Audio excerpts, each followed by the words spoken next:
तपस्वी मूरत बना दिया। प्यारे बाबा ने हमको तपस्वी मूरत बना दिया। अपने ही जैसा हमको खूबसूरत बना दिया, खूबसूरत बना दिया। प्यारे बाबा ने हमको तपस्वी मूरत बना दिया। अपने ही जैसा हमको खूबसूरत बना दिया, खूबसूरत बना दिया।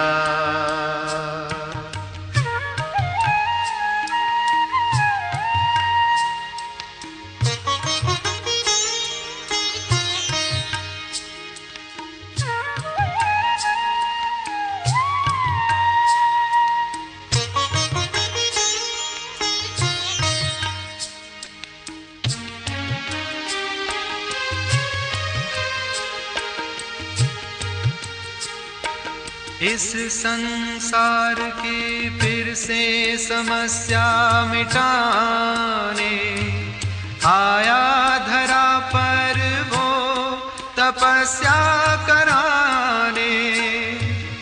इस संसार की फिर से समस्या मिटाने आया धरा पर हमको तपस्या कराने। जाके हमको समर्थ बना दिया। हर गुण से सजा के हमको समर्थ बना दिया।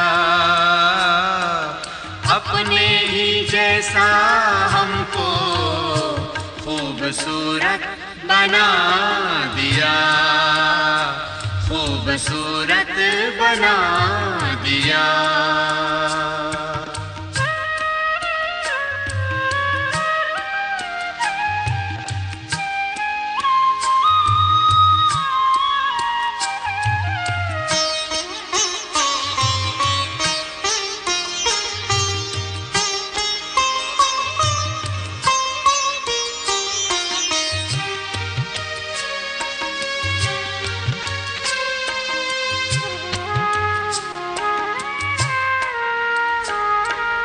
अपने दिल का सच्चा हीरा बना कर अर्श पर बिठाया हमको फर्श से उठाकर।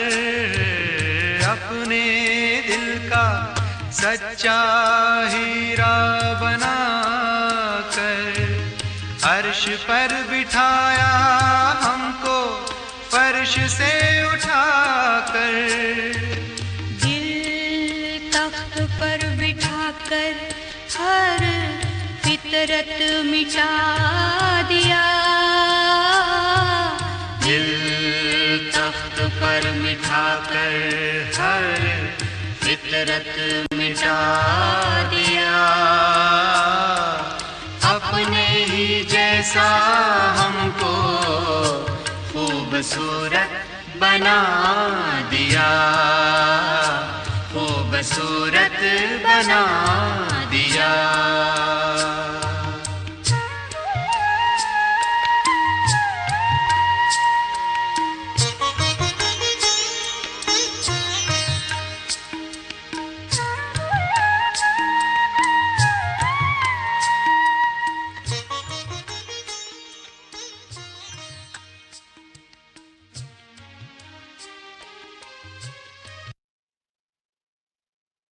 ओम शांति। तो प्यारे बाबा ने हमको तपस्वी बना दिया, अपने ही जैसा खूबसूरत बना दिया।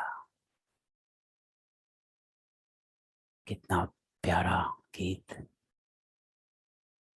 ऐसे ही बोल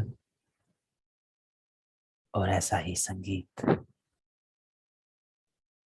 छू जाता है जब बाबा हमको देखते हैं कि कैसे बाबा के बच्चे बैठे हैं तपस्या में। तो आज की योग भट्टी साकाश सबसे ऊंचा सब्जेक्ट है। साकाश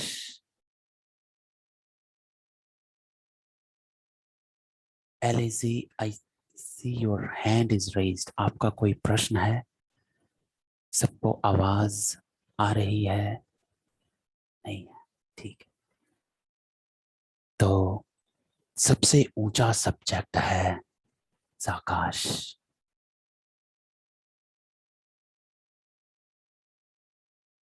बाबा कहते हैं सेवा, सेवा करो, अल्टीमेट सेवा साकाश, फाइनल सेवा। बाबा कहते कुछ नहीं रहेगा, कोई साधन नहीं रहेगा कम्युनिकेशन करने का। आत्माएं ढूंढ रही होंगी फाइनल सेवा का साधन साकाश। तो ये मैं जब इस पे सोच रहा था तो बाबा की अव्यक्त मुरलियां पड़ी, साकार मुरलियां पड़ी कि बाबा क्या कह रहे हैं। साकाश का मतलब बाबा ने क्या बताया। तो आज योग भट्टी में काफी योग बीच बीच में करते रहेंगे क्योंकि इसको समझना है। और हो सकता है हम अगला सैटरडे भी हमें इसको कंटिन्यू करना पड़े क्योंकि मुझे लगा ये बहुत ही वास्ट सब्जेक्ट हो गया है। इस आकाश वाइब्रेशंस का सब्जेक्ट है, शक्ति का सब्जेक्ट है। और हर आत्मा चाहे अज्ञानी है चाहे ज्ञान में है, हमेशा आपने सुना होगा कहते हैं मेरे लिए दुआ करना, मेरी तबीयत ठीक नहीं है या मेरे साथ कुछ सिचुएशन चल रही है, मेरे लिए दुआ करना। या फिर मंदिरों में जाकर भगवान से भी दुआ करते कि भगवान सब ठीक कर दो। तो इन सब का अर्थ साकाश है, मेरे लिए दुआ करना, ये साकाश है। किसी को शुभ भावना शुभ कामना देना साकाश। तो साकाश का अर्थ है किसी को इन्फ्लुएंस करना पॉजिटिव वे में, उसको अफेक्ट करना पॉजिटिव में। आत्मा अपने संकल्पों की इंटेंसिटी से किसी भी आत्मा को इन्फ्लुएंस करती है पॉजिटिव वे में।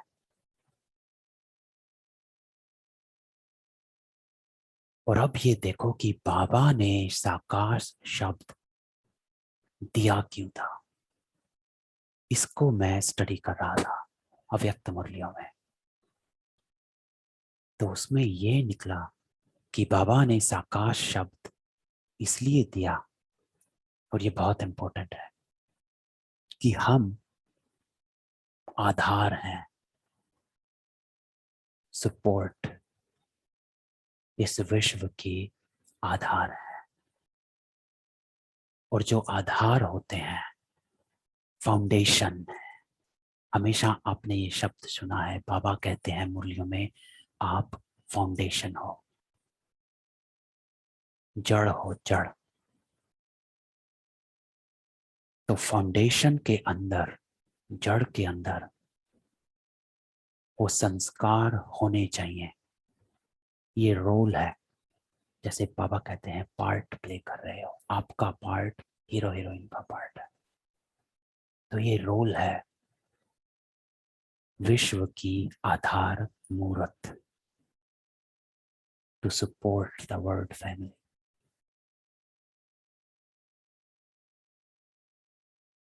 अपनी आत्मिक शक्ति के बल पर उसको साकाश कहते हैं कि हमारी आत्मिक शक्ति इतनी शक्तिशाली है, इतनी ज्यादा है कि हम अन्य आत्माओं को उसके बेसिस पे सपोर्ट करते हैं। इसको साकाश कहते हैं। आपकी पवित्रता की शक्ति, संकल्पों की शक्ति, इसे साकाश कहते हैं। पूर्वज, ये शब्द भी हमने सुना है, पूर्वज हैं आप। तो पूर्वज बाबा कहते हैं देवता पूर्वज नहीं है, आप पूर्वज हो। ये देखिए कि पूर्वज कौन है। बाबा ने मुरली चलाई थी एक 31 मार्च 2010 में। उस मुरली में बाबा ने पूर्वज आत्माओं का बताया था कि आप पूर्वज आत्माएं हो। देवताएं भी पूर्वज नहीं है, इसीलिए आप ऊंचते ऊंच हो, क्योंकि आप फाउंडेशन हो, इस विश्व की आधार मूर्त हो। और इस साकाश के कॉन्टेक्स्ट में इसको समझना इसलिए जरूरी है क्योंकि ये आत्मा की चेतना को जगाना है, जागृत करना है, इसको समझना है। इतने लाइट से इस सब्जेक्ट को हम नहीं कर पाते हैं, नहीं कर पाएंगे, तो इसको समझना है। तो थोड़ा सा इसको हम एक्सपेंड करते हैं पूर्वज को, कि पूर्वज बाबा कहते हैं कि आप पूर्वज हो, आपका स्थान अलग है। तो आप ये कल्प वृक्ष का चित्र देखें। कल्प वृक्ष के चित्र में जो अभी हम गीत सुन रहे थे कि बाबा ने हमको तपस्वी बना दिया, तो ये जो तपस्या कर रहे हैं ये है आप, जड़ हैं, देवता नहीं है। देवता तो उनकी जो उत्पन्न है वो है, उसको हमने उनकी पूर्वजों की पहली रचना, देवता उत्पन्न हुए। गीता में है ब्रह्मा ने सृष्टि के आदि में यज्ञ रचा जिससे देवता उत्पन्न हुए, और उस यज्ञ में ब्राह्मणों ने ब्रह्मा बाबा का साथ दिया। ये गीता के 3 या 4 अध्याय में है। तो ये हैं आप पूर्वज। पूर्वज आत्माओं का निवास जड़ में है। और आप देखेंगे कि कैसे इस कल्प वृक्ष में हम अभी एकदम ऊपर, जड़ ऊपर तक पहुंच गए हैं। तो इस कल्प वृक्ष में सभी, पूरा विश्व की आत्माएं आ जाती हैं, हर धर्म, हर आत्मा। और ये देखें कि जड़ से, स्थूल में भी जड़ से हर पत्ते को उसका न्यूट्रिशन मिलता है। पानी पत्ते को देंगे तो पत्ते को पानी नहीं लगता है, जड़ को पानी देंगे तो पत्ते को पानी लगता है।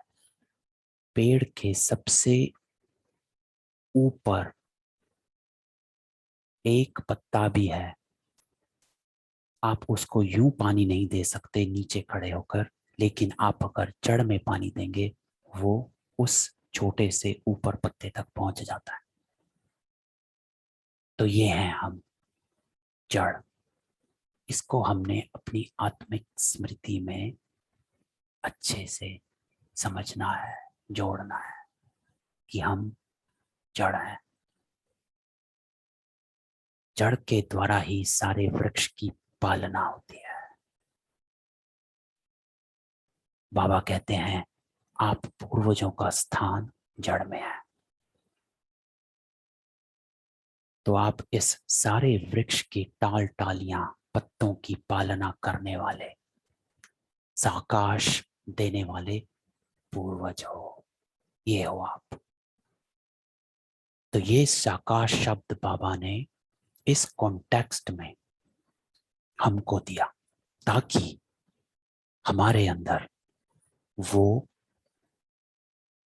भावना उत्पन्न हो, वो संस्कार जागृत हो कि हम विश्व को, अन्य आत्माओं को दे सकें। तना द्वारा लास्ट पत्ते को भी साकाश मिलती है।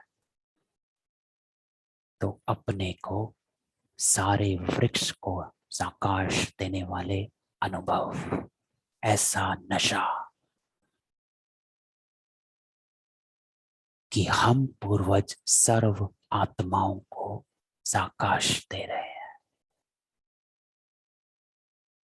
हर आत्मा हमारी तरफ देख रही है।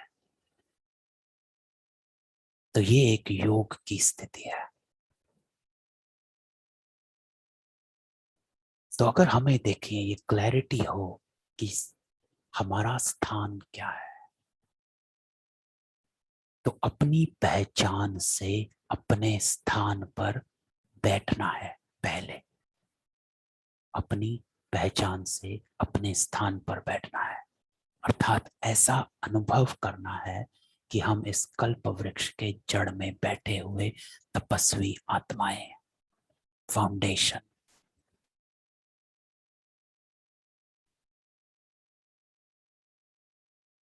एक और मुरली में बाबा ने कहा था कि साकाश देना क्यों जरूरी है, क्या जरूरत है साकाश देने की, बाकी आत्माएं भी तो ले सकती हैं। तो बाबा ने उसमें एक बात बताई थी। बाबा ने कहा था कि आत्माओं में कलयुग के अंत में, जो अभी है कलयुग में, आत्माओं में इतनी शक्ति नहीं होती है कि वो साकाश ले सकें। भगवान ईश्वर परमात्मा दे रहा है सबको एक जैसा, लेकिन हमारे में कैचिंग पावर नहीं है। तो आत्माओं में वो कैचिंग पावर नहीं है, इतनी कमजोर आत्माएं हैं।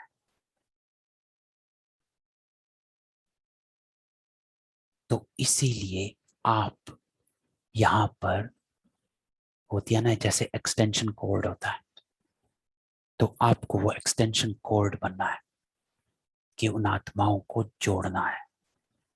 आप सिर्फ उसको जोड़ेंगे। अब इसको हम गहराई में जानेंगे कि इसका क्या अर्थ है। तो पहले क्यों देना है उसको देखते हैं। इसलिए कि अन्य आत्माओं में इतनी शक्ति नहीं है कि वो भगवान की, ईश्वर की शक्तियों को कैच कर सके। उनमें इतनी शक्ति नहीं है कि वो सही रास्ते पर चल सके।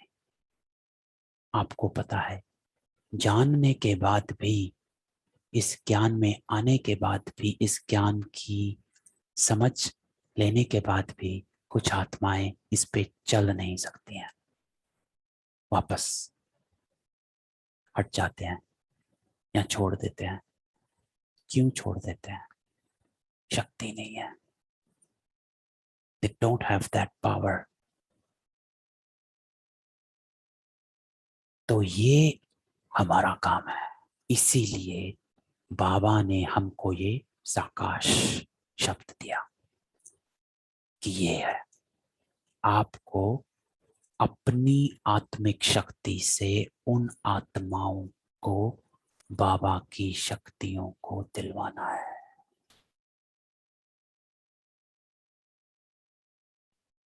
तो ये बात अच्छे से हम अपनी, क्योंकि विधि नहीं पता होती, अगर क्लैरिटी नहीं हो तो हम कुछ भी करते हैं और फिर कहते हैं हो नहीं रहा। कई बार क्वेश्चन आते हैं कि मैं इनको साकाश दे रहा हूं, मैं उनको दे रहा हूं, उनको दे रहा हूं, लेकिन वो परिवर्तन नहीं हो रहे हैं, कुछ नहीं हो रहा है। तो उसका अर्थ यह है कि आप विधि से नहीं कर रहे हैं, बस आप दे रहे हैं।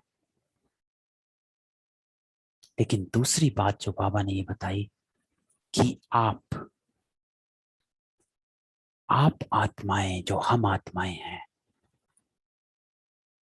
हमारे में भी इतनी शक्ति नहीं है कि हम किसी को साकाश दे सकें। ये एक धारणा कि कैसे होता है, तो हमको अन्य आत्माओं को परमात्मा से जोड़ना होता है। आप एक्सटेंशन कोड हो, आप पावर हाउस नहीं हो। तो ये एक धारणा है कि हम बैठे अपने से दे रहे होते हैं। तो बाबा ने मुरलियों में स्पष्ट किया था कि भाई आप को अभी उतनी शक्ति नहीं है, आपको बाबा से जोड़ना है। आप पूर्वज हो, आप ये देखिए फाउंडेशन, जड़ में बैठे हो, तो आपको बाबा के साथ उनको जोड़ना है। ये है आपका कर्तव्य है।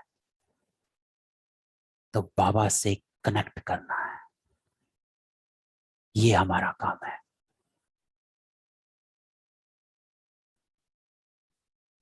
हमारे अभी इतनी शक्ति नहीं जो दूसरों को दे सके, तो हमें अभी इतना करना होता है कि हमें बाबा से कनेक्ट करना है।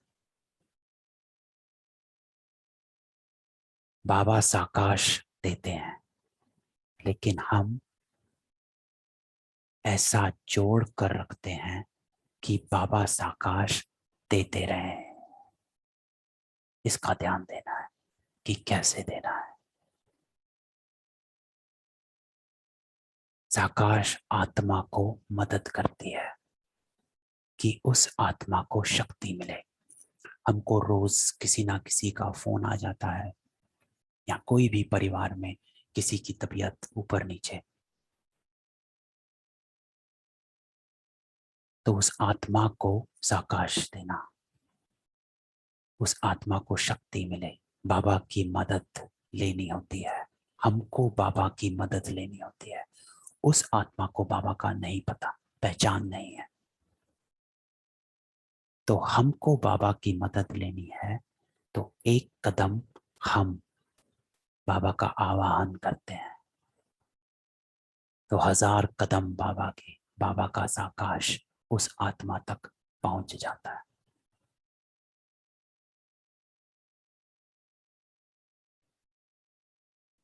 कोई सिचुएशन आती है, उस सिचुएशन को सामने रखो बाबा के, और अपने को डिटैच। अभी है साकाश लेना, हमको भी साकाश लेना है। पहले किसी को साकाश देने से पहले आपको अपने को साकाश लेना है, और उसकी विधि भी है कि साकाश लेना कैसे होता है।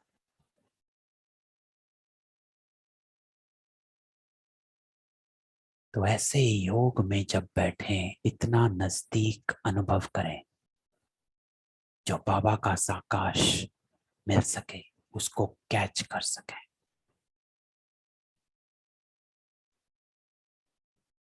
तो पहले लेना है, पहले हम लेते हैं साकाश को, क्योंकि जब आप अपनी स्थिति एक रस, एक मत,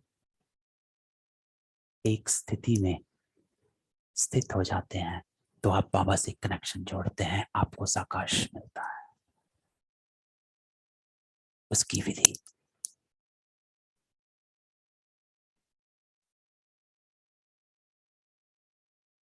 कि बाबा द्वारा साकाश देना कैसे है। तो सबसे पहले हम अपना, अभी हम कैसे देना है उसको बाद में करेंगे, पहले अपनी स्थिति कैसे बनानी है कि हम साकाश ले सकें, सबसे पहले ये करना है।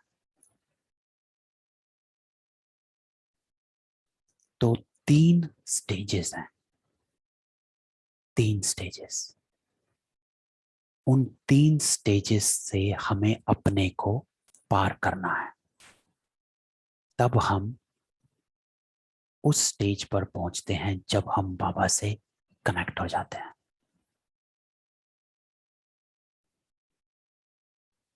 तो पहली स्टेज जो होती है वो है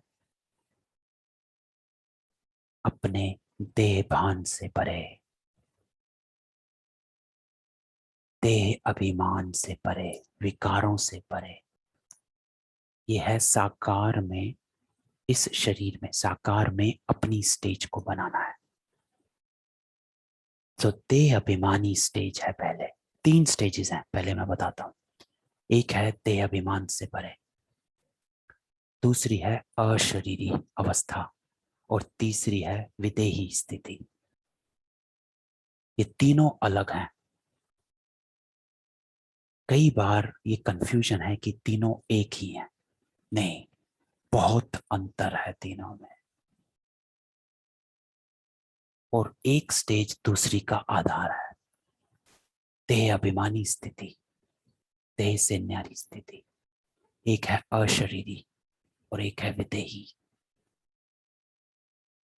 तब हम देखेंगे तीनों स्टेजेस को कैसे कैसे हम इन तीनों स्टेजेस को अपने में स्थित करते हैं। तो देह अभिमान, सबसे पहले स्टेज जो करनी होती है वो है देह अभिमान। इसको निकालना है, देही अभिमानी बनना है, देह भान से परे हो जाना है, विकारों से परे। तो ये कैसे करना है कि सबसे पहले मन के संकल्प को शक्तिशाली बनाना होता है। जैसे कई बार होता है, बहुत प्रश्न है कि हम योग में बैठते हैं और व्यर्थ बहुत चलता है, कोई और ही सोच चल रही है,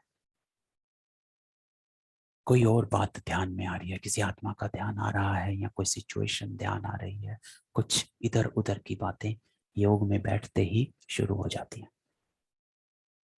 उसका अर्थ यह है कि हमने अभी पहली स्टेज को दृढ़ नहीं किया, देह अभिमानी।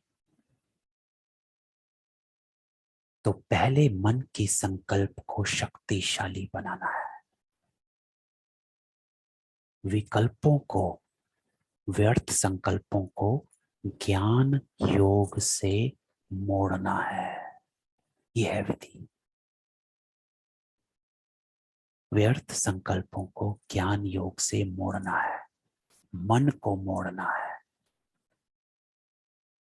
वो कैसे मोड़ना है? अच्छे संकल्पों से, शुद्ध संकल्पों से। जैसे एक एग्जाम्पल सबने सुना होगा कि एक ग्लास में गंदा पानी है, उसमें अगर साफ पानी भरना है तो ऊपर उसको बस साफ नल के नीचे रख दो, 2 मिनट में गंदा पानी अपने आप बाहर और साफ पानी अपने आप ग्लास में भर जाएगा।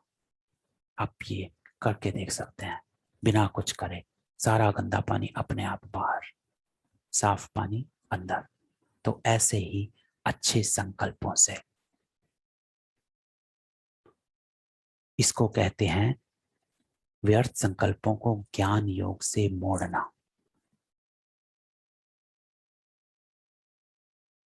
तो कैसे इसको प्रैक्टिकल में कैसे यूज करें? तो सपोज आपको व्यर्थ संकल्प आ रहे हैं किसी आत्मा के प्रति, किसी ने आपका आज किसी से झगड़ा हो गया, किसी ने आपको कुछ कह दिया है, आप योग में बैठते हैं, वो बात आपके सामने आ गई। अब इसको आप ज्ञान योग से मोड़ेंगे कैसे? क्या अर्थ है इसका?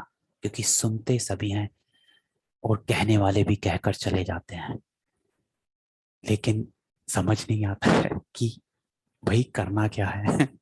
ज्ञान योग से मोड़ना अर्थात क्या? भाई मैं करूं क्या? तो ये करना है। क्या करना है कि जैसे आपके अंदर वो संकल्प आता है कि किसी ने आपको कुछ कहा, तो वो व्यर्थ तो चलता है।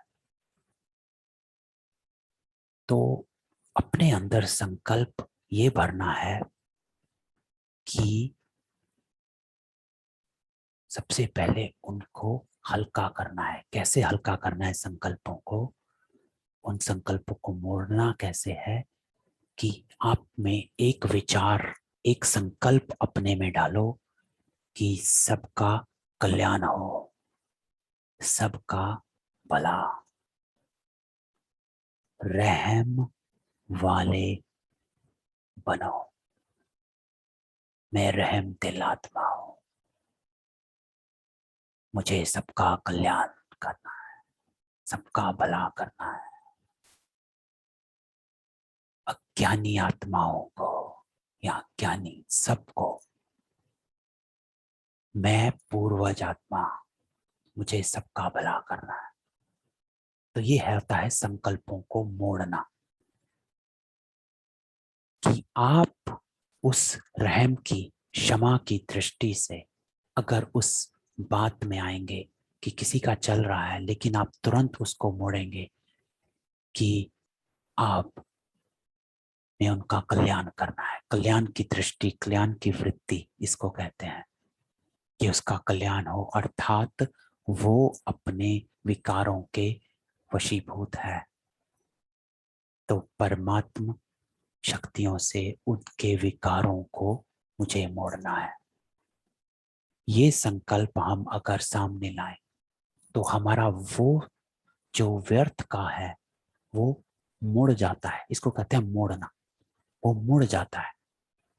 पहले ये हुआ, उसने मुझे क्या कहा, ये कहा, वो कहा, ये कहा, लेकिन हमने उसको मोड़ा कि मुझे उस आत्मा के जो वो विकारों के वश है, क्रोध के वश है, अभिमान के वश है, उसको मुझे परमात्मा शक्तियों से उसे मुक्त करना है।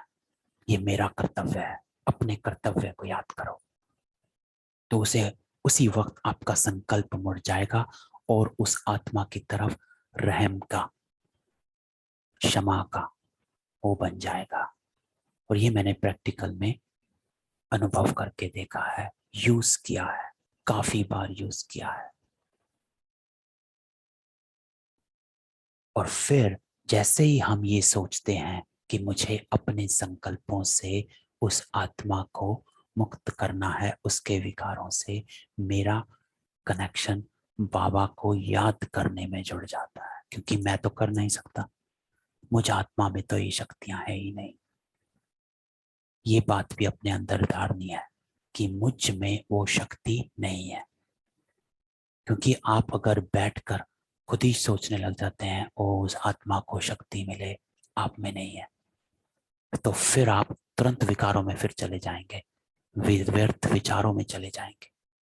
इसीलिए जब आप ये सोच लेते हैं मुझे उसको संकल्पों से, अपने संकल्पों से उस आत्मा को मुक्त करना है, तो आप बाबा की याद में आते हैं। मन को एक बाउंड्री में रख लेते हैं।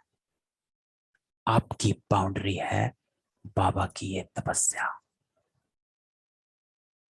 एक और एग्जांपल है, जैसे सड़क होती है, सीधी सड़क है।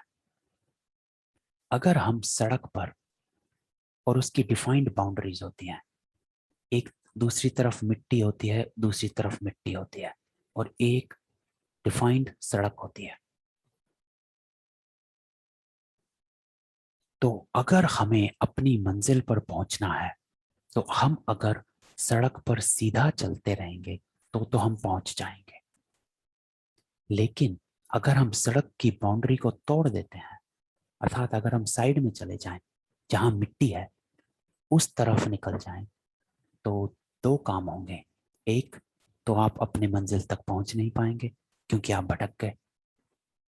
दूसरा, आप रुक रुक कर ठोकरें खाते हुए पहुंचेंगे क्योंकि आप उस बाउंड्री से निकल गए हो। तो ये बात ध्यान रखनी, ये हमारी सड़क जो है, जब तक हम सड़क पे, जब तक हमारी गाड़ी सड़क पर रहेगी हम पहुंचेंगे। जैसे ही हम सड़क से अलग हुए, उस बाउंड्री को हमने तोड़ा, पेवमेंट पे पहुंच गए, मिट्टी में पहुंच गए, तो हम पहुंच नहीं पाएंगे। तो ये है देह अभिमानी, अपने को देह भान से परे करना, देह अभिमान से परे करना, विकारों से परे करना। इसकी विधि सबसे पहले मन के संकल्पों को शक्तिशाली बनाना है, विकल्पों से, व्यर्थ से दूर करना होता है। Stage number 1। इसकी एक तुरंत हम एक छोटी सी ड्रिल करते हैं। तो चलें इस बात पे ड्रिल करते हैं जो अभी हमने सीखा कि कैसे हम अपने व्यर्थ से मुक्त हो सकते हैं। अपने आप को मोड़ना है।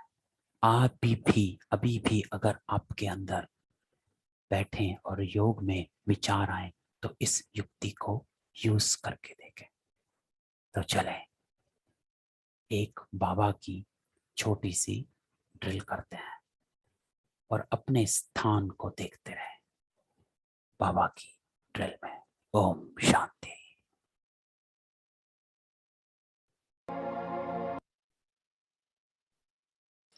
अभी 1 सेकंड में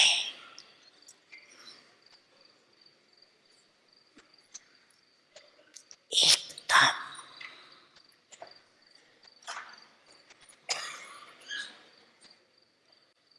देह से न्यारी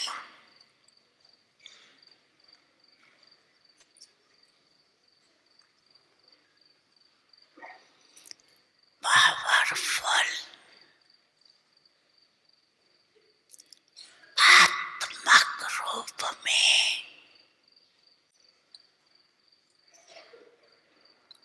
स्थित हो सकते हो।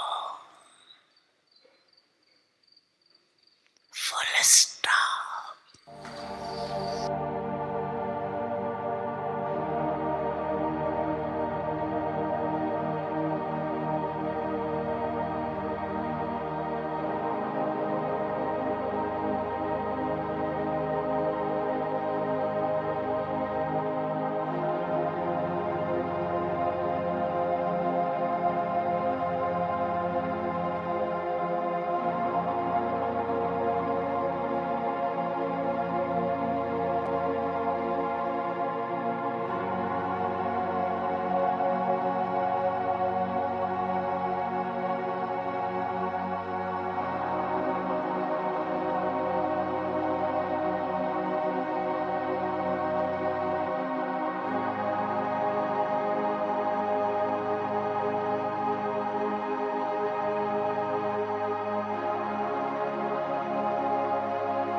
पावरफुल आत्मक रूप में स्थित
ओम शांति।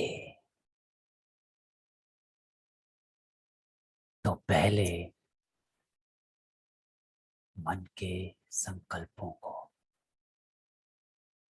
मोड़ना है, शक्तिशाली बनाना है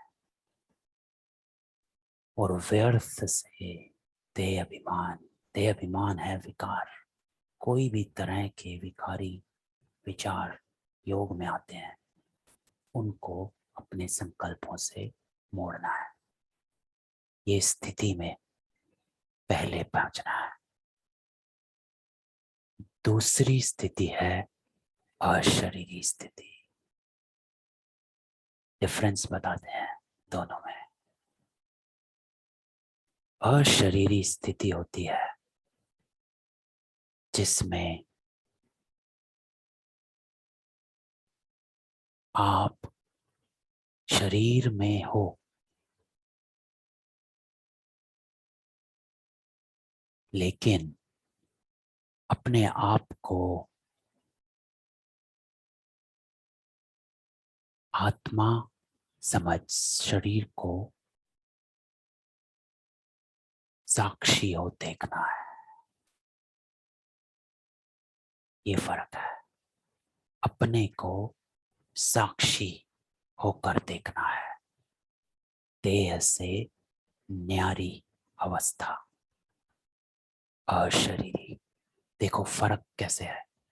पहला था हमने अपने संकल्पों को विकारों से, विकारी संकल्प विकल्प, उनसे अपने को अटेंशन से हटाया, मन को मोड़ा, मन को एक बाउंड्री में रखा। दूसरा अशरीरी स्थिति, पहले वो करनी है, फिर अशरीरी में आओ। तो अशरीरी में शरीर है, आपको ये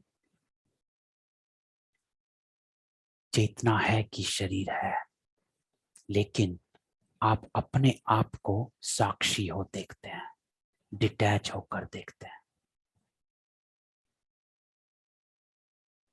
और ये स्थिति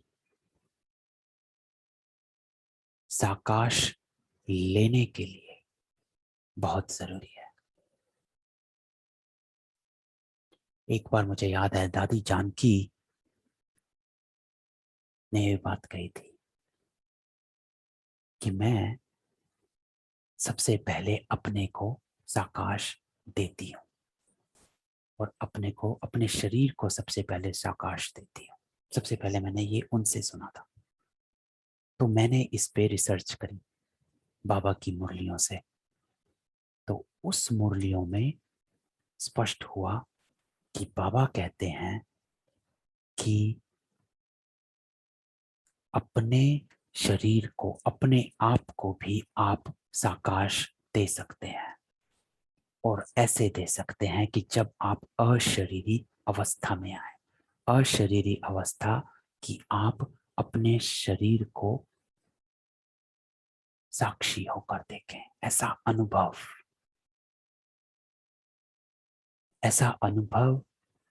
ऐसी महसूसता कि आप अपने को भी साक्षी हो देख रहे हैं, और ये अनुभव होता है। और मैंने इसके एक्सपेरिमेंट किए और ये साफ, बिल्कुल स्पष्ट, एकदम ऐसा जैसे आप शीशे में देख रहे हैं, ऐसे स्पष्ट अनुभव। दिखता नहीं है दिखना नहीं है कुछ भी, लेकिन ऐसा स्पष्ट अनुभव होता है कि आप अपने को साकाश दे रहे हैं, अपने को साकाश ले रहे हैं। तो ये दूसरी अवस्था है अशरीरीपन की। तो जब खुद को कष्ट होता है, कोई परेशानी है, तो शरीर से, या सिचुएशन भी है या फिर कोई रोग है, कुछ प्रॉब्लम है, तो अपने शरीर को भी देखो। शरीर जड़ है, अलग है। रोग आत्मा को नहीं होता है, जीरो। आत्मा को कैंसर, कोरोना ये वो कुछ नहीं होता। आत्मा सिर्फ मन बुद्धि संस्कार ये है, चलाती है शरीर को। ये रोग होते हैं शरीर को, तो इस बात को समझो, ये रोग हैं शारीरिक। तो साकाश देना है आपने अपने शरीर को इस समझ के साथ, अशरीरी होकर, शरीर की कॉन्शियसनेस में नहीं, बंधन में नहीं है, बाबा से जुड़कर अपने शरीर को भी साकाश देना, ऐसे अनुभव। तो पहले साकाश लेना है, ये स्थिति है। तो ऐसे जब योग में बैठे इतना नजदीक अनुभव करें बाबा को कि बाबा का साकाश मिल सके, उसको कैच कर सकें। दूसरा, तीसरा, अपने को साकाश, अपने शरीर को साकाश देना है। देखो कैसे डिफरेंस, देखो जैसे आप दूसरी आत्मा को साकाश भेज रहे हैं ना, एग्जैक्टली सेम अपनी आत्मा को साकाश देना है, लेकिन उससे उसके लिए अशरीरी अवस्था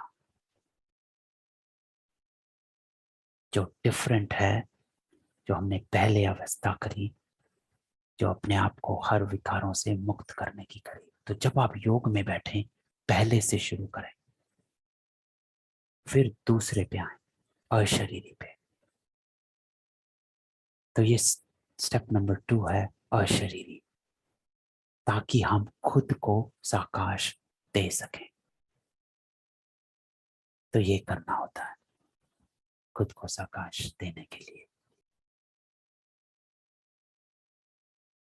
तो अब खुद को साकाश देना है एक बाबा की छोटी सी ड्रिल, अशरीरी अवस्था की करते हैं।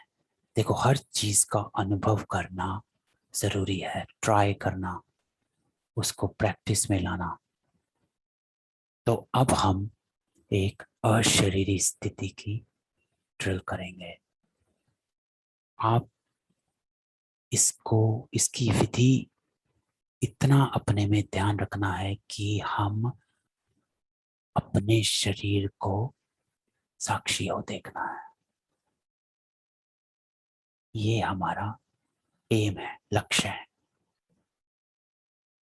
तो अशरीरी स्थिति के लक्ष्य को ट्राई करना है, ठीक है। हर योग का एक लक्ष्य है, हमेशा रखना है, ताकि योग करने के बाद हमें उस लक्ष्य की प्राप्ति का अनुभव हो। नहीं हुआ तो भी हो कि क्यों नहीं हुआ, ताकि हम फिर से देखें, और अगर हुआ है तो उसके अनुभव को रखना है। तो हमें अशरीरी में, हमने अशरीरी बहुत बार सुना है, लेकिन अनुभव ये करना है कि मैं खुद को साक्षी हो देखूं। तो चलो इसको एक छोटी सी ड्रिल करते हैं, अपने को साक्षी हो देखने की।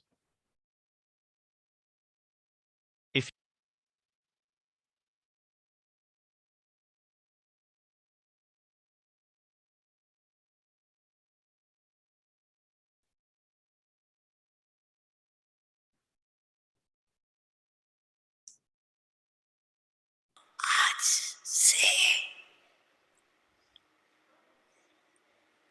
सारे दिन में बार बार कौन सी ड्रिल करेंगे?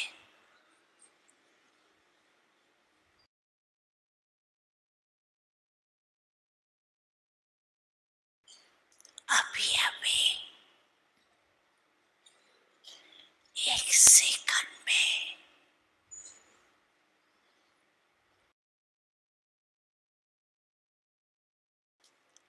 आत्म अभिमानी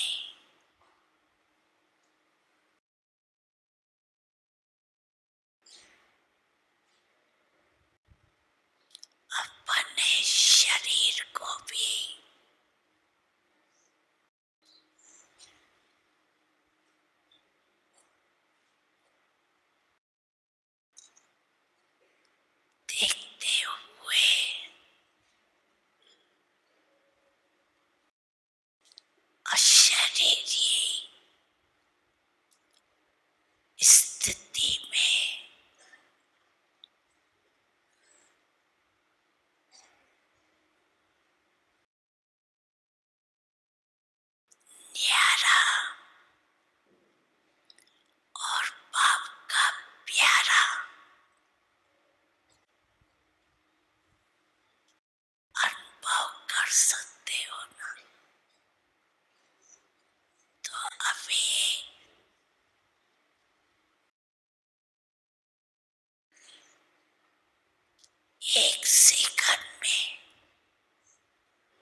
कर सकते हो ना।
अच्छा,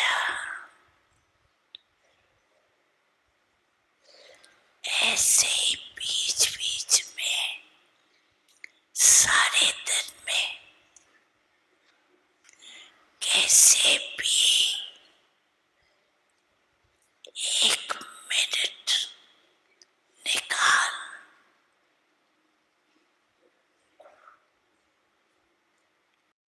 इस अभ्यास को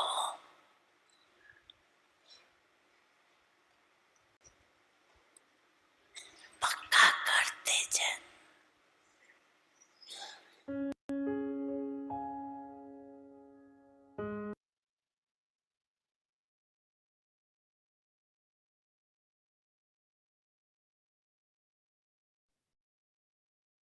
ओम शांति।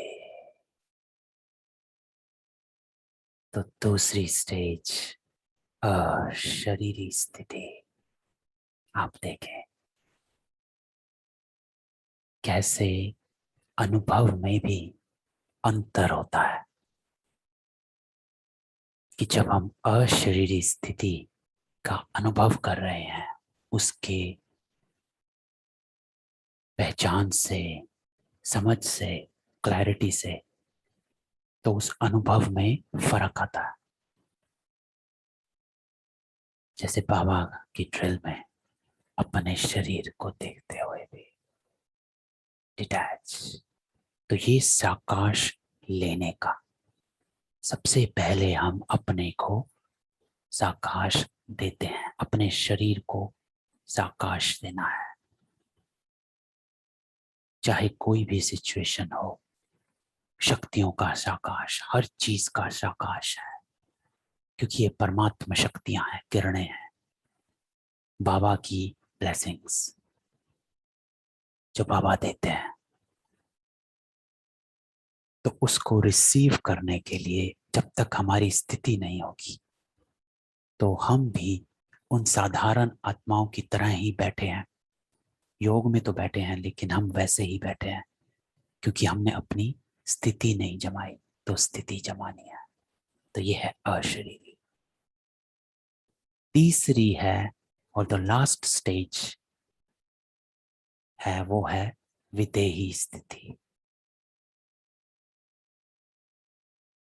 जब कई बार है विदेही और अशरीरी एक नहीं, बिल्कुल अलग।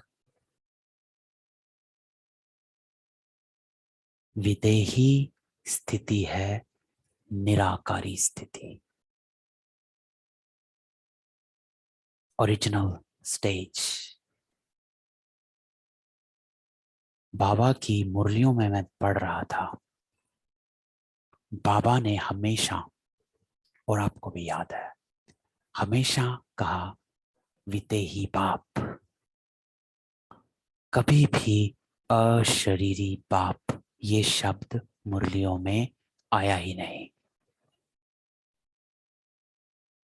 सर्च कर रहा था मैं, आया ही नहीं। देख रहा था, इतनी मुरलियां पड़ी हैं, कभी मुझे ध्यान नहीं आया। विदेही बाप, तो ये है विदेही स्थिति। तुरंत संकल्प आया, इसको विदेही स्थिति कहते हैं। निराकारी स्थिति, आप भी निराकारी, ओरिजिनल स्टेज, निज स्वरूप, समीपता की स्टेज, बाप समान बनने की स्टेज, बीज रूप स्थिति। तो ये जो हम कल्प वृक्ष के फाउंडेशन में बैठे हैं, फाउंडेशन है, बीज, मास्टर बीज रूप बाबा कहते हैं हमें। इस सृष्टि के रचयिता है हम। शिव बाबा के साथ रचना के पार्ट में प्ले कर रहे हैं। इतना ऊंचा पार्ट है। तो विदेही स्थिति है बीज रूप स्थिति। अब देखिए हमने कैसे स्टेजेस पार करी हैं। पहली, हमने संकल्पों को समर्थ बनाया, विकल्पों से दूर हुए। दूसरी, हम शरीर से डिटैच हुए। तीसरी, बीज रूप स्थिति, निराकारी स्थिति, बिंदु स्थिति, कोई संकल्प नहीं, देह का भान पूरा समाप्त, आत्मा अपने ओरिजिनल निराकारी स्थिति का अनुभव, डेड साइलेंस जिसे बाबा कहते हैं। तो ये मास्टर बीज रूप स्थिति, ये ही वो स्टेज है जिस स्टेज में आकर हम साकाश देने के काबिल बन सकते हैं। बाबा से किसी को जोड़ने के उस वैसी हमारी स्टेज पावरफुल हो जाती है कि जब हम किसी और आत्मा को बाबा से जोड़ सकते हैं, और वो इस स्टेज पर होता है। तो साकाश देना,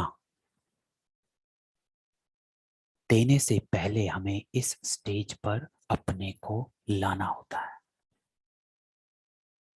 तो ही हम बाबा से कनेक्ट करते हैं।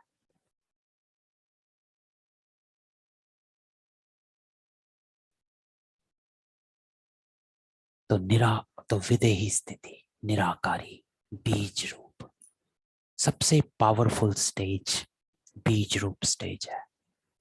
सबसे सूक्ष्म स्टेज बीज रूप स्टेज है, और कोई बड़ा नहीं है। मैंने ये देखा है कि बिल्कुल भी मुश्किल नहीं है, बिल्कुल भी बड़ा नहीं है। ऐसा नहीं है मुझे 10 साल इस ज्ञान में रहना है तो ही मेरी ये स्टेज होगी। नहीं, कल आपने क्लास करी है, कोर्स किया है, आज आप अपनी ये स्टेज बना सकते हैं। सिर्फ क्लैरिटी पता होना चाहिए कि होता क्या है। तो धीरे धीरे आपकी आत्मा की चेतना में उसका अनुभव आने लगता है। जितनी जितनी बार हम इस क्लैरिटी से, अगेन, जब भी हम योग में बैठे, इस क्लैरिटी से योग में बैठना चाहिए। यूं ही नहीं बैठ जाना, बैठ के गाने चला लिए, म्यूजिक चला लिया ना। यूं ही नहीं बैठना है योग में, कोई फायदा नहीं। टाइम अच्छा गुजर जाता है, वो बात तो है, लेकिन प्राप्ति जीरो। अरे हम आधार मूर्त बाबा कहते हैं, फाउंडेशन, रचयिता, इस कल्प वृक्ष के रचयिता, सृष्टि के आदि में यज्ञ जिससे देवता उत्पन्न हुए, उस यज्ञ के भागीदार। यूं ही नहीं किसी को यज्ञ में बैठने का, स्थूल में भी, लौकिक में भी यूं ही नहीं यज्ञ में निमंत्रण मिलता है कि आओ हमारे साथ यज्ञ करो ना, कोई नहीं बुलाएगा। तो ये देखो कितना भारी भाग्य है, कितनी भारी रिस्पॉन्सिबिलिटी है। तो विदेही स्थिति, इसको अपने मन में, अपनी आत्मा में क्लैरिटी से जोड़ लेना है कि ये स्टेज है अशरीरी स्थिति। तो ऐसे मैं करता हूं, तो अगर कुछ विकल्प चल रहा है तो हाँ, तुरंत उसको समर्थ से मोड़ना, अशरीरी स्थिति में आना, अपने को साक्षी हो देखने का अनुभव करना, और फिर एकदम गुम हो जाना विदेही स्थिति, बीज रूप में। कोई संकल्प नहीं, अपने को कल्प वृक्ष के फाउंडेशन में देखना है, तपस्वी आत्मा। इस स्टेज में जब हम पहुंचते हैं तो हम अन्य आत्माओं का बाबा से कनेक्शन कर पाते हैं। तो चलते हैं, विदेही स्थिति का अनुभव करते हैं इस क्लैरिटी के साथ कि हमने एक तो थर्ड स्टेज, इसमें अपने आप को स्थित करना है। तो चलें, एक विदेही ड्रिल करते हैं। ओम शांति।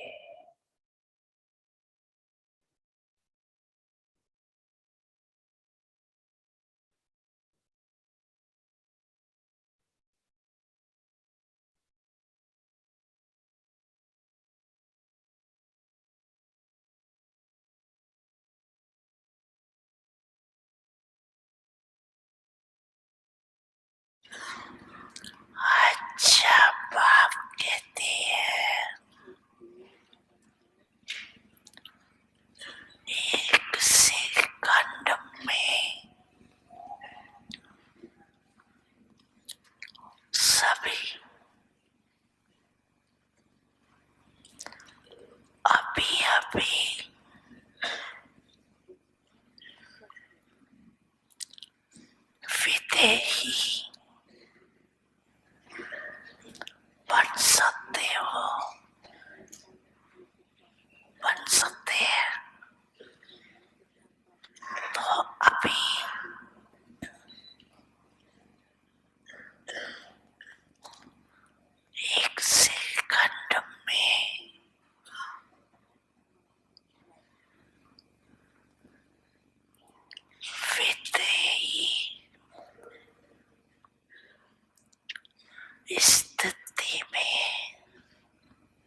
जाग।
ओम शांति।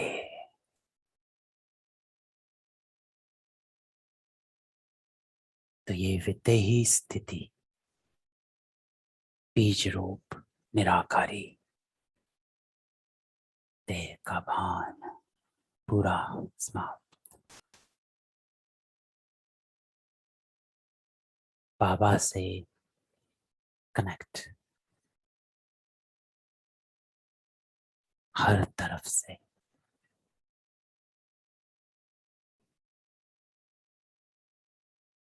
तो साकाश लेने और साकाश देने की विधि में ये 3 स्टेजेस से अपने को पहले पार करना है। पहले इन 3 स्टेजेस को पक्का करना है। तो इस हफ्ते इन 3 स्टेजेस पर अपने योग को पक्का करें। और मुझे तो लग रहा था आज मैं साकाश पर हम साकाश का योग भी करेंगे, लेकिन इसमें ही वक्त निकल गया एज यूजुअल।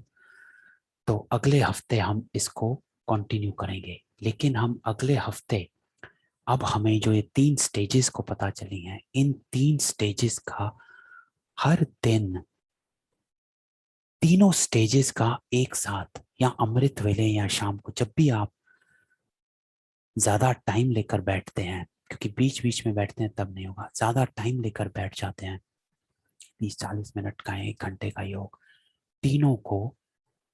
तीनों स्टेजेस को पक्का करो, अनुभव करो। तो हम अगले हफ्ते जब आएंगे सैटरडे को, तो हम पावरफुल साकाश कैसे देना है उसका हमारा अनुभव अलग ही होगा। ठीक है, तो इस पे हम नेक्स्ट वीक कंटिन्यू करेंगे। ओम शांति। कोई प्रश्न हो? ओम शांति नीतू बहन। ओम शांति। सबसे पहले तो आपका बहुत बहुत धन्यवाद। मैं जानती हूँ कि आप वो धन्यवाद इजीली एक्सेप्ट नहीं करेंगे, but again I will revise my words कि बाबा ने आपको निमित्त बना के हमारे जीवन में भेजा है कि हमारे अंदर आप वो परिवर्तन ला सके जो कि जरूरी है। तो उसका धन्यवाद। I think you will accept that.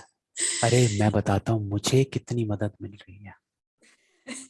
मैं तो उसके ऊपर भारी हो गया। अभी मैं योग कर रहा हूँ, करवा रहा हूँ, तो मेरे अंदर ऐसा स्टेज बन रही है, ऐसे उत्पन्न हो रहा है, तो मुझे लगता है कि सारा दिन क्लास ही चलती रहे। तो आपके अंदर वाइब्रेशंस पैदा हो रहे हैं, क्योंकि वो आपको बाबा वाइब्रेशंस दे रहे हैं, फिर आप वो हमको भेज रहे हैं, फिर वो हम आपके साथ एक्सचेंज कर रहे हैं। तो आपसे आ रही है, वो आपसे आ रही है, सर्कल में घूम रहा है। सब घूम रहा है। तो मैं आपके साथ एक फटाफट अपना जल्दी करूंगी। आई नो दूसरी आत्माएं हैं जिनके क्वेश्चंस होंगे, but I wanted to share with the whole group. I think अभी 18 आत्माएं हैं हमारे लाइन पे इस समय। तो आज का टॉपिक मुझे नहीं पता था कि आप ये साकाश लेना और देने के ऊपर बात करने वाले हैं। और कल ही मेरा इंसिडेंट हुआ कि मैं बहुत अपसेट थी किसी चीज को लेके। तो मैंने बीना बहन जो है हमारी, उनको मैंने कॉल किया, उनको मैंने पूरा अपना एपिसोड सुनाया and I was very upset. तो उन्होंने मेरे को ये बोला कि नीतू, हम लोग इस ज्ञान में हैं, बाकी जो विश्व की आत्माएं हैं वो ज्ञान में नहीं है। तो अगर आप ऐसा सोचती हो तो आप कैसी वाइब्रेशन भेज रही हो उस आत्मा को when you are thinking like this. मेरा जवाब था कि मैंने बहुत अपने जीवन की बहुत सारी आत्माएं हैं जिनको माफ किया है, because I wanted my internal peace.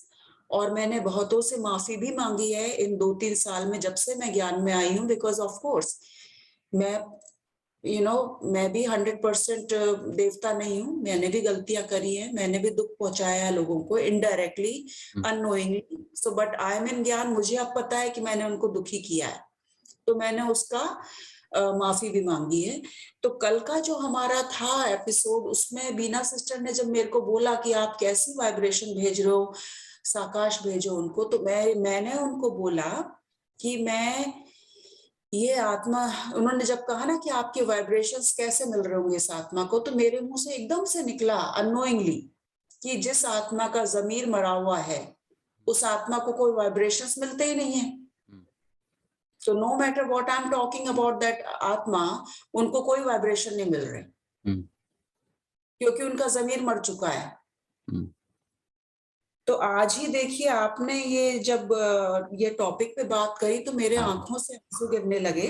मैंने कहा कि बाबा ने कितना हमको अपने करीब लाए हुए हैं बाबा, कि ये जब हम कुछ ऐसा काम करते हैं अगले दिन या कोई ना कोई आत्मा निमित्त बन के आती है, फिर वो हमको कहती है कि आपकी सोच गलत थी कल, उसको कैसे सुधारें।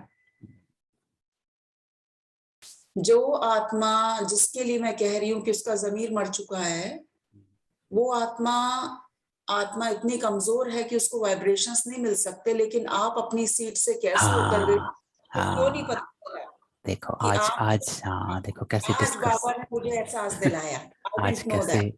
देखो कैसे ये बात आज इसमें आई, Right. टॉपिक में आई। और मैं रोई हूँ बहुत, कंटिन्यूअसली मैं रोई हूँ। मैंने कहा कि बाबा ने मुझे अपना हाथ पकड़ के कहाँ से कहाँ पहुंचा दिया कि मेरी जो सोच थी इतनी गंदी कि दूसरे आत्मा को मैं कह रही हूँ कि उनका जमीन मर चुका है। बाबा ने कहा तुम्हारा तो जागा हुआ है ना, हमारा तो जगह है। हाँ, तो फिर तुम अपना कर्तव्य कैसे भूल सकते हो। कैसे, यस, और तुम पूर्वज आत्मा हो, पूर्वज देखो। मैं साकाश भेजना है। हाँ, तो देखो, सबके कल्याण वाली भावना, तो ये देखो, शुभकामना। हाँ तो देखो ज्ञान में कितना, क्लैरिटी में कितना फर्क पड़ जाता है, भाव में, हमारी भावनाओं में, बिल्कुल है मुझे ना। पकड़ा हुआ है बाबा ने।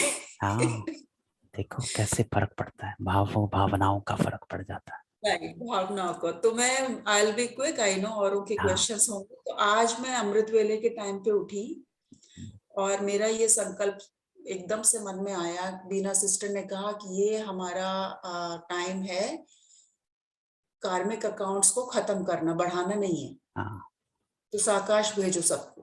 तो अब जब वो कहती है तो आई रिस्पेक्ट हर ओपिनियन, मैं करती हूँ। When she says something I do it, I never question that. तो मैं सुबह उठी, फिर जिस आत्मा के लिए ऐसे संकल्प चल रहे थे उसको साकाश भेजा। तब तक मैं, अभी हमारा क्लास ये शुरू नहीं हुआ था, but I did the sakash part. फिर मुझे किसी एक आत्मा को 4-5 महीने से बहुत कॉन्फ्लिक्ट चल रही है प्रोफेशनली, उनको मुझे that person owes me thousands of US$, but वो इतना कार्मिक अकाउंट बढ़ चुका है कि I just want to get done with it. तो मैंने आज अमृत वेले के टाइम बाबा से योग लगा के, बीच में योग छोड़ के उसको टर्मिनेशन भेजा, and I released him from my energy and I waived the thousands of dollars that he owes to me. मैंने कहा मुझे नहीं चाहिए पैसा, बाबा के टाइम ये मेरा भक्ति तो नहीं, बाबा से योग लगा हुआ है। और अगर मेरे दिमाग में ये ख्याल आ रहा है कि मैं इस आत्मा को रिलीज करूं, अपना कार्मिक अकाउंट खत्म करूं, I have to do it. और बाबा कहते हैं कि जब कोई मन में आपके ऐसा कोई संकल्प आए, उसको फटाक से अपना चुप करो।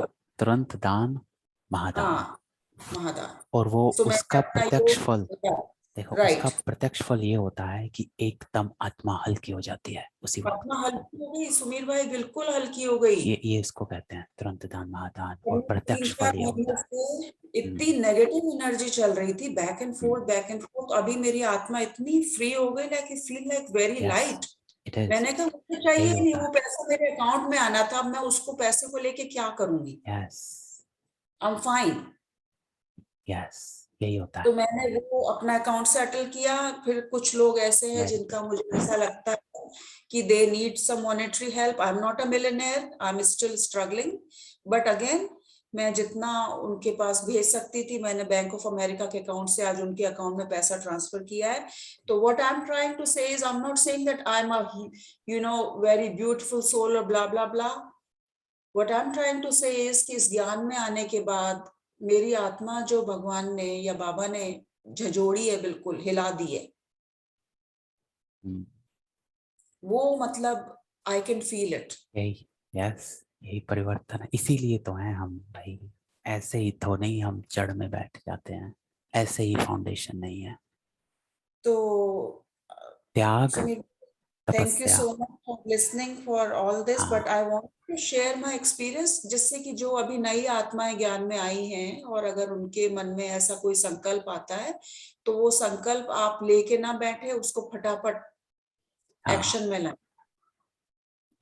और जब एक्शन में लाएंगे तो you will realise how light you feel, और उससे आपके मन में और दिल में इतना ज्यादा प्यार उमड़ेगा, इवन उन लोगों के लिए जो आपके लिए बहुत खराब या नेगेटिव एनर्जी भेजते हैं।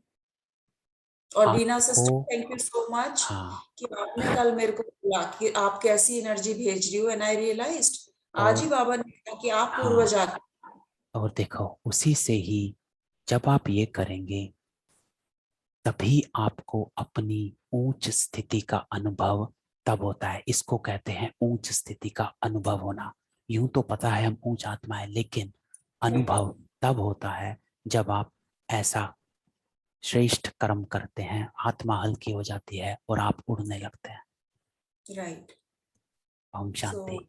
बहुत ओ बढ़िया। Thank you. ओ Om Shanti. Sujan.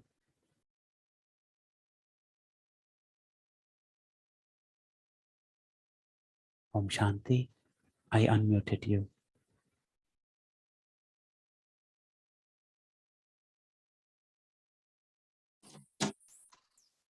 Hello, yes, Shanti sir, how are you? Very good. Om Shanti.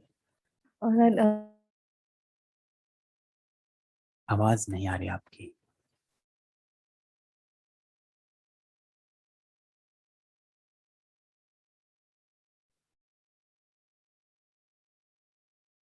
Susanna, I can't hear